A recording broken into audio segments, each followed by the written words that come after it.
Hello and welcome to the 10th night of 12 Days of Christmas Carol. Huzzah!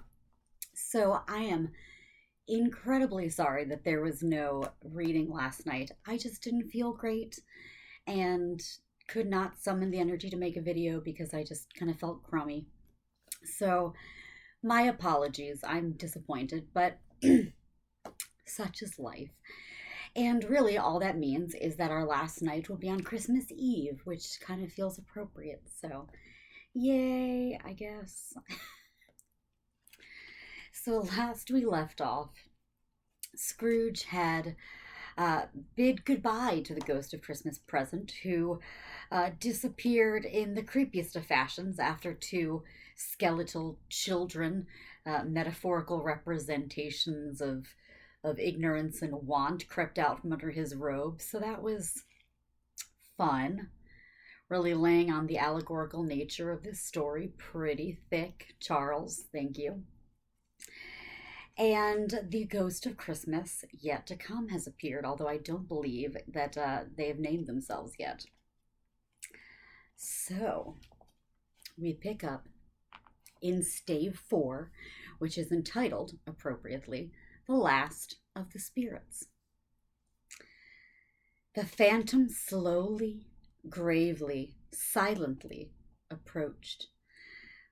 When it came near him, Scrooge bent down upon his knee, for in the very air through which this spirit moved, it seemed to scatter gloom and mystery. It was shrouded in a deep black garment which concealed its head, its face, its form, and left nothing of it visible save one outstretched hand. But for this, it would have been difficult to detach its figure from the night and separate it from the darkness by which it was surrounded. He felt that it was tall and stately when it came beside him, and that its mysterious presence filled him with a solemn dread. He knew no more, for the spirit neither spoke nor moved. "Am I in the presence of the ghost of Christmas yet to come?" said Scrooge. The spirit answered not, but pointed onward with its hand. "You are about to show me shadows of the things that have not happened, but will happen in the time before us," Scrooge pursued. "Is that so, spirit?" The upper portion of the garment was contracted for an instant in its folds, as if the spirit had inclined its head. That was the only answer he received.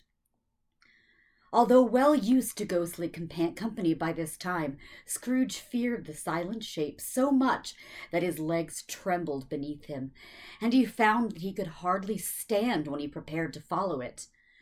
The spirit paused a moment, as if observing his condition and giving him time to recover. But Scrooge was all the worse for this. It thrilled him with a vague, uncertain horror to know that behind the dusky shroud there were ghostly eyes intently fixed upon him, while he, though he stretched his own to the utmost, could see nothing but a spectral hand in one great heap of black. "Ghost of the future," he exclaimed, "I fear you more than any spectre I've seen. But as I know your purpose is to do me good, and as I hope to live to be another man from what I was, I'm prepared to bear your company and do with thankful heart. Will you not speak to me?" It gave him no reply. The hand was pointed straight before them. "Lead on," said Scrooge. "Lead on. The night is waning fast, and it is precious time to me, I know. Lead on, spirit." The phantom moved away as it had come toward him. Scrooge followed in the shadow of its dress, which bore him up, he thought, and carried him along. They scarcely seemed to enter the city, for the city rather seemed to spring up about them and encompass them of its own act. But there they were in the heart of it, on 'change among the merchants, who hurried up and down and chinked the money in their pockets and conversed in groups, and looked at their watches and trifled thoughtfully with their great gold seals, and so forth, as Scrooge had seen them often. The spirit stopped beside one little knot of businessmen. Observing that the hand was pointed to them, Scrooge advanced to listen to their talk. "No," said a great fat man with a monstrous chin. "I don't know much about it either way. I only know he's dead." "When did he die?" inquired another. "Last night, I believe." "Why, what was the matter with him?" asked a third, taking a vast quantity of snuff out of a very large snuff box. "I thought he'd never die."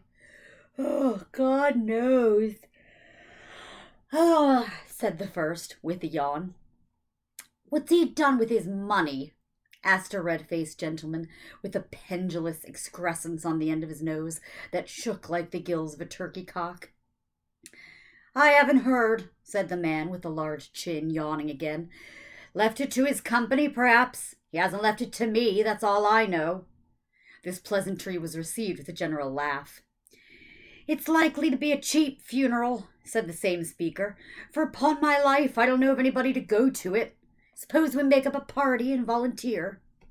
"I don't mind going, if a lunch is provided," observed the gentleman with the excrescence on his nose. "But I must be fed if I make one." Another laugh. "Well, I'm the most disinterested among you after all," said the first speaker, "for I never wear black gloves and I never eat lunch. But I'll offer to go if anybody else will.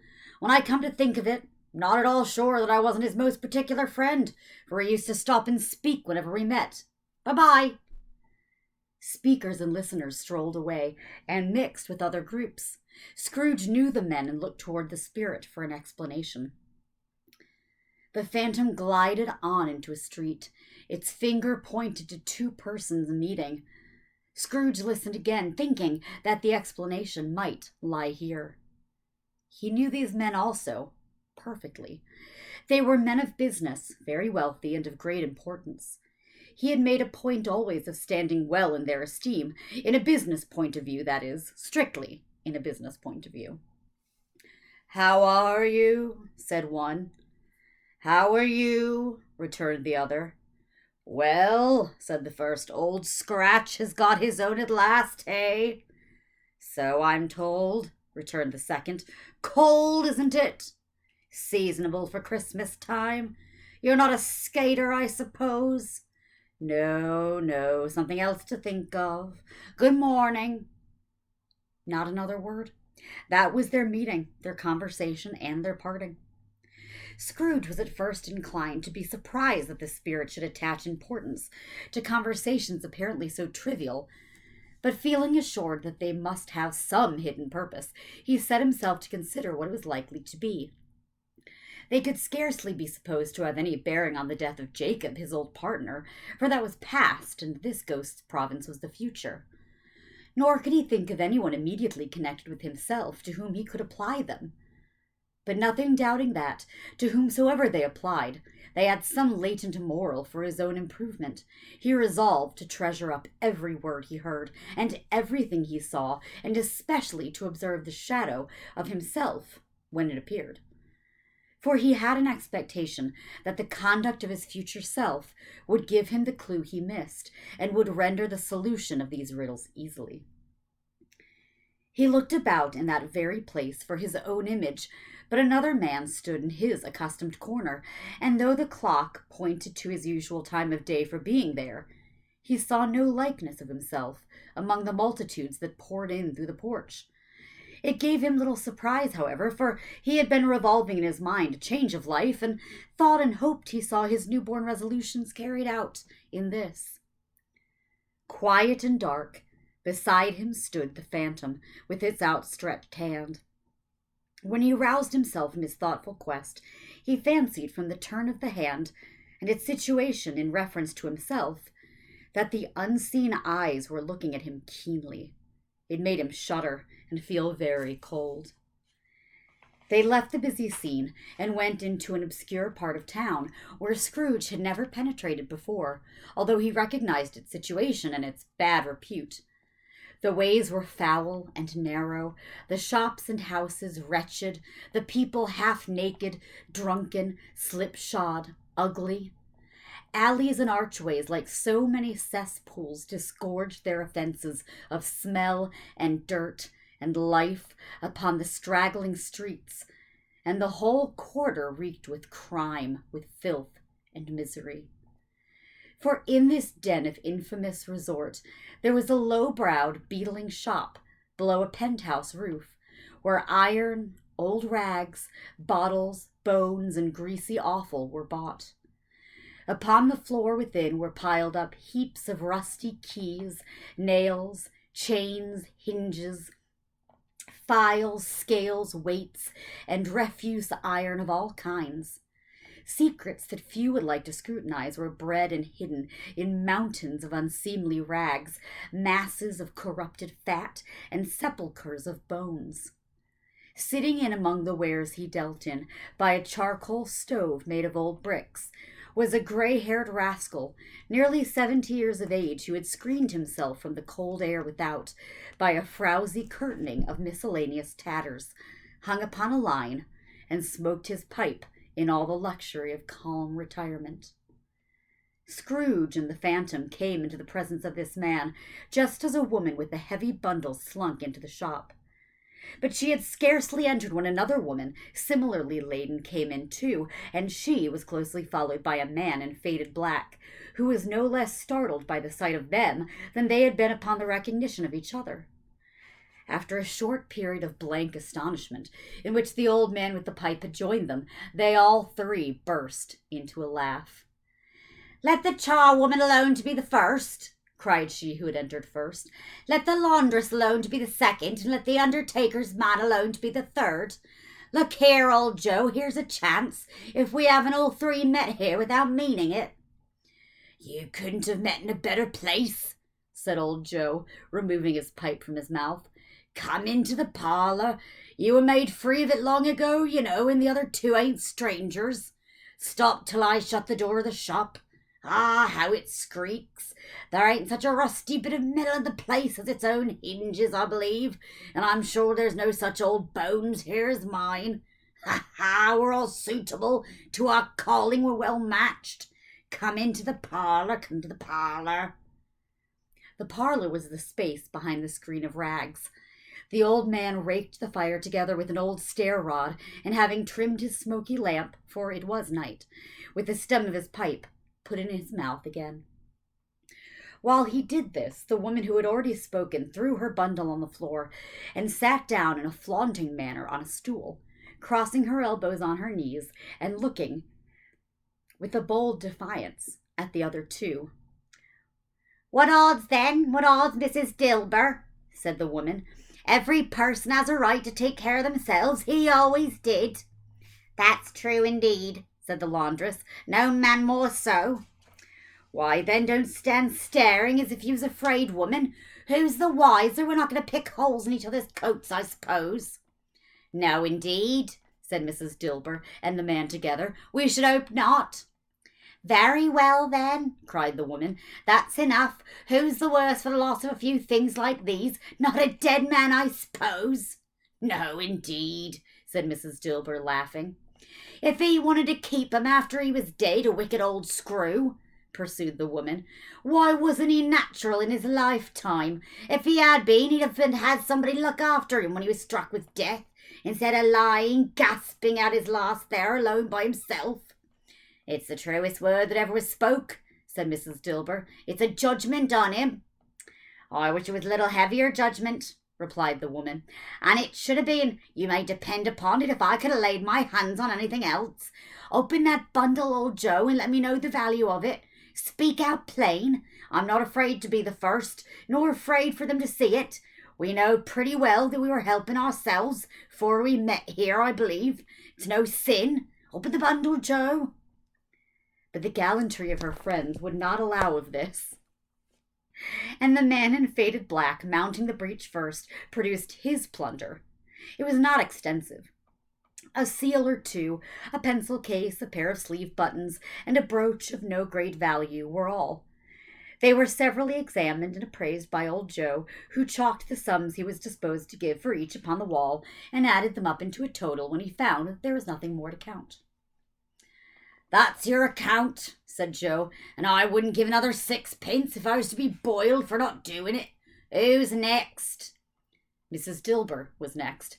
Sheets and towels, a little wearing apparel, 2 old-fashioned silver teaspoons, a pair of sugar tongs, and a few boots. Her account was stated on the wall in the same manner. "I always give too much to ladies. It's a weakness of mine. That's the way I ruin myself," said old Joe. "That's your account. If you asked me for another penny and made it an open question, I'd repent of being so liberal and knock off half a crown." "And now undo my bundle, Joe," said the first woman. Joe went down on his knees for the greater convenience of opening it, and having unfastened a great many knots, dragged out a large, heavy roll of some dark stuff. "What you call this?" said Joe. "Bed curtains." "Ah," returned the woman, laughing and leaning forward on her crossed arms. "Bed curtains. You don't mean to say you took him down, rings and all, with him lying there?" said Joe. "Yes, I do," replied the woman. "Why not?" "You were born to make your fortune," said Joe, "and you'll certainly do it." "I certainly shan't hold my hand when I can get anything in it by reaching out for the sake of such a man as he was, I promise you, Joe," returned the woman coolly. "Don't drop that oil upon the blankets now." "His blankets?" asked Joe. "Whose else's, do you think?" replied the woman. "He isn't likely to take cold without him, I dare say." "I hope he didn't die of anything catching, eh?" said old Joe, stopping in his work and looking up. "Don't be afraid of that," returned the woman. "I ain't so fond of his company that I'd loiter about him for such things if he did. Ah, you may look through that shirt till your eyes ache, but you won't find a hole in it, nor a threadbare place. It's the best he had, and a fine one too. They'd have wasted it if it hadn't been for me." "What you call waste of it?" asked old Joe. "Putting it on him to be buried in, to be sure," replied the woman with a laugh. "Somebody was fool enough to do it, but I took it off again. If calico ain't good enough for such a purpose, it ain't good enough for anything. It's quite as becoming to the body. He can't look uglier than he did in that one." Scrooge listened to this dialogue in horror. As they sat grouped about their spoil in the scanty light afforded by the old man's lamp, he viewed them with a detestation and disgust which could hardly have been greater, though they had been obscene demons marketing the corpse itself. "Ha ha!" laughed the same woman, when old Joe, producing a flannel bag with money in it, told out their several gains upon the ground. "This is the end of it, you see. He frightened everyone away from him when he was alive, to profit us when he was dead. Ha ha ha!" "Spirit!" cried Scrooge, shuddering from head to foot. I see. The case of this unhappy man might be my own. My life tends that way now. Merciful heaven! What is this?"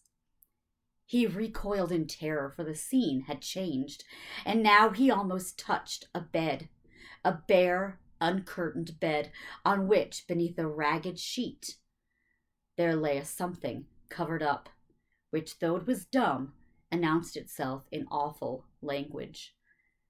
The room was very dark, too dark to be observed with any accuracy, though Scrooge glanced round it in obedience to a secret impulse, anxious to know what kind of room it was. A pale light, rising in the outer air, fell straight upon the bed, and on it, plundered and bereft, unwatched, unwept, uncared for, was the body of this man. And on that note, we stop for the evening. Very creepy, I know. Oh my goodness. Okay, so tomorrow night we finish the stave for the last of the Ghost of Christmas Yet to Come. And then on Christmas Eve night, we find out how it all turns out, because we definitely, none of us know how it turns out, right? Could be anything. Hey, listen, this story could have changed. You don't know. I could have written an alternative ending. That's what fan fiction's for. Of course, I did not do that. So, for tonight's charity shout out, I wanted to draw everybody's attention, and I'm going to grab my phone so I don't give you the wrong address. I wanted to point out Transcend Charlotte, which is an organization here in the Charlotte area that supports social justice and equity for trans and gender expansive communities. So, all those folks in our community who are transgender or who identify outside of our gender binary of male, female, which is a social construct. If you're not sure what that means, ask me more. But they do a lot of great work in the community. They support folks, specifically ages 18 and up. So they're working with a lot of the folks that Time Out Youth, which I mentioned, I think, in my first video. They work with a lot of those folks when they age out of the Time Out Youth program. And they work in Charlotte, but they also work in other counties in North and South Carolina. And I mean, they do a lot. Certainly, you can look at their website for yourself, but they have a lot of programs, including counseling. They have an expression space where folks who are trans or gender expansive can go to get clothes that match their gender expression if they don't have the means to buy them themselves. They have group support, they have case managers, they have emergency and crisis care. They're pretty great. Transcend is a wonderful organization. And if you would like to learn more and you'd like to get involved or donate to their cause, you can do that at transcendcharlotte.org. That is TRANSCEND Charlotte.org. So yay, thank you so much, everybody.